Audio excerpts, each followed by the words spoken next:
पूरे बंगाल की जनता घुसपैठियों से त्रस्त है। क्या कोई राज्य सरकार ऐसी हो सकती है जो घुसपैठियों की पनाहगाह अपने राज्य को बना दे? राष्ट्रीय सुरक्षा पर एक कितना बड़ा खतरा है, इसका जवाब बंगाल की मुख्यमंत्री ने बंगाल के चुनाव में दे। घुसपैठ रोकने के लिए उनके पास क्या योजना है? आर्टिकल 370 हटता है, वो विरोध करती है। सीएए लाकर बंगाल के शरणार्थियों को नागरिकता देने का हम कार्यक्रम करते हैं, वो विरोध करती हैं।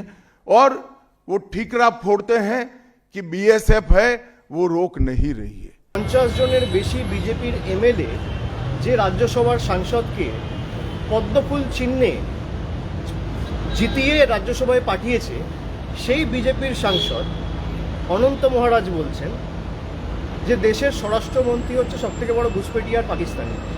আমার কথা না, যে বিজেপির সাংসদকে বিজেপির বিধায়করা নির্বাচিত করে সংসদে পাঠিয়েছে সেই বিজেপির সাংসদ বলছে।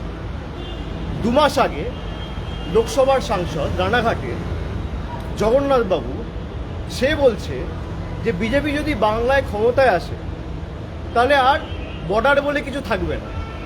সেই বর্ডার অমিত শাহ সিকিউর করার জন্য মমতা বন্দ্যোপাধ্যায়কে দায়ী দিচ্ছে।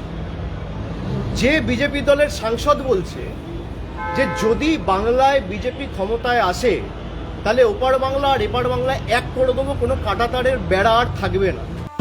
ফলো করুন সংবাদ প্রতিদিন ডিজিটাল।